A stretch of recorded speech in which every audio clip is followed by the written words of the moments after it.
Dear friends, God's grace is with us today. Amen. Sometimes in a movie or a song or a poem, it's a single phrase that gets my attention. In Shawshank Redemption, it was this: hope is a dangerous thing. It can drive a person crazy. And in Rain Man, of course, I'm an excellent driver.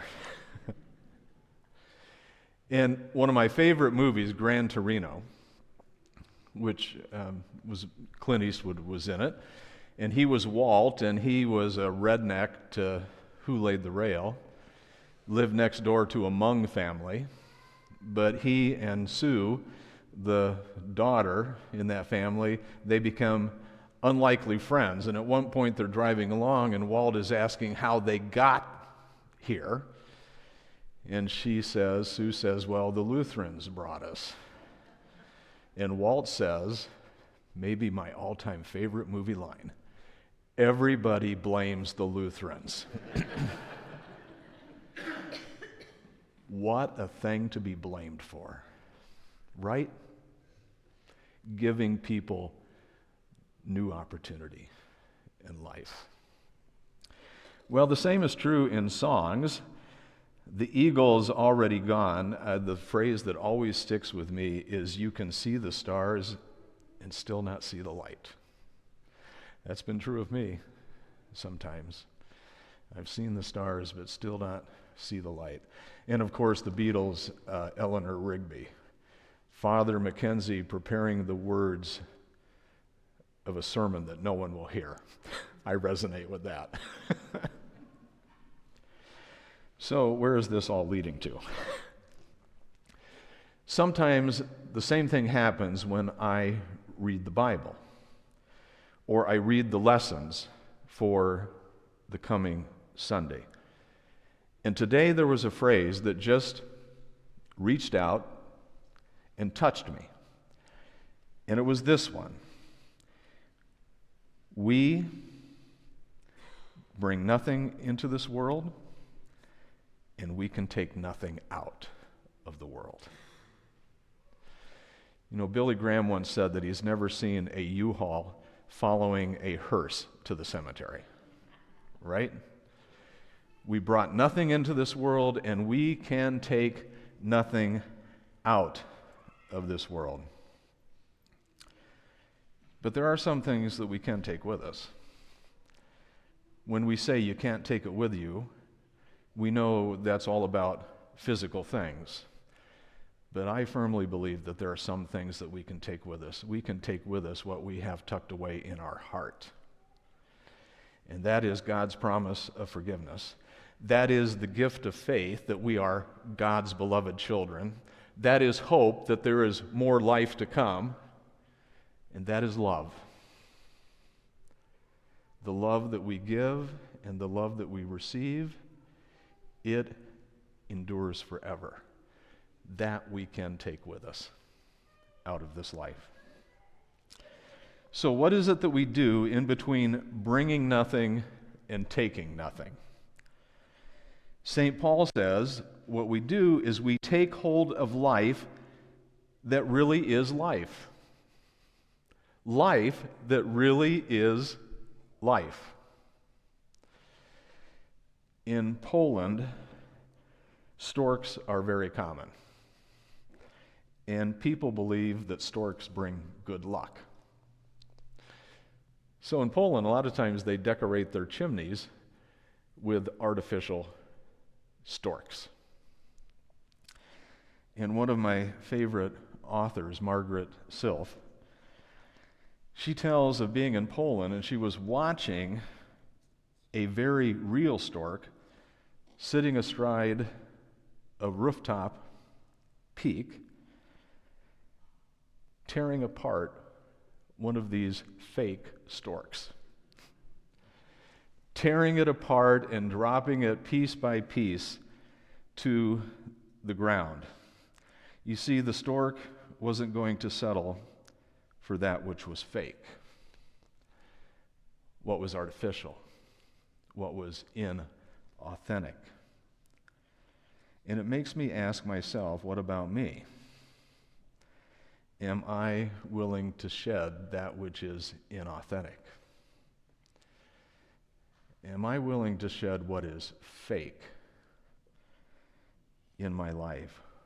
What is artificial? Am I willing to let go of my concern for acquisition, for achievement, for security, for popularity, and many other desires that I have in my life that carry no real weight? Am I willing to let go of fake life? That's the question I ask myself. In between bringing nothing and taking nothing, am I willing to embrace life that really is life? So, what is life that really is life? Well, the reading makes it pretty clear. Life that really is a life of generosity. The most real and joyful people I know are generous people. The most authentic people I know are generous people. And why is that? Well, you go back to the book of Genesis, and it says that God created human beings in God's image. We're created in God's image. We're created to be like God. And if there's one thing that the Bible tells us, is that God is a God of generosity. From the beginning to the end, the Bible is one story after another of a God who just gives and gives and gives. Gives life, gives freedom, gives forgiveness, gives love upon love upon love. That's what the story of the Bible is about, a God who just gives so lavishly and generously. So doesn't it make sense that we're going to be our most joyful selves when we live that image of God? When we live generously and lavishly, when we live that way, we're in harmony with who God created us to be. And it's not just about stuff. It's about being generous with our love. There's people around us all the time who are just needing an expression of love. It's about being generous with our kindness. It's being generous with our encouragement towards each other. It's about being generous with our time and our attention. The most joyful people I know are those who are generous, living in harmony with the image that God created them in. That's life that really is life. And in between not bringing anything and not taking anything, that's the life God calls us to. So do you remember the TV show Family Ties? I mean, that's where most of us first met Michael J. Fox. What an incredible person Michael J. Fox is. I think he's a joyful person. He lives in harmony with how God created him to be, with his generosity. Well, in Family Ties, he played the role of Alex. Here we go. Alex. And Alex, he was an 18-year-old with tremendous business ambitions. And he's good friends with the kind-hearted manager of the neighborhood grocery store. And Alex works at this grocery store. but it's just a grocery store. And it leaves him no opportunity to climb the ladder of success. And so Alex leaves and he goes to work at a large department store. And at this department store, his only job is to stock cat toys. And he is known as number 28. But he can see everything in the future before him. Pretty soon he won't just be in charge of cat toys, he'll be in charge of all pet toys. And then he'll be in charge of housewares. And then eventually he'll be the CEO of the whole chain of stores. He has that vision out there in front of him. His goal is in sight. But he discovers that the road is lonely. And it is impersonal and very narrow. And so Alex takes some time to look around and also to look at himself, to ask, what do I really want?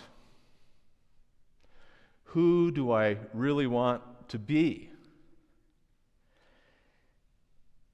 And aware of his feelings and having checked out his vision with his heart, always check your vision with your heart, he decides to go back to the little neighborhood grocery store.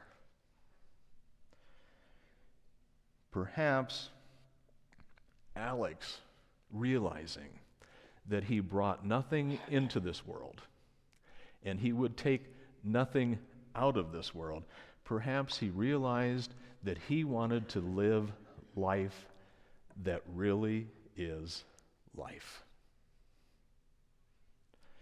Don't we all want to live that? Yeah. Life that really is life. Amen.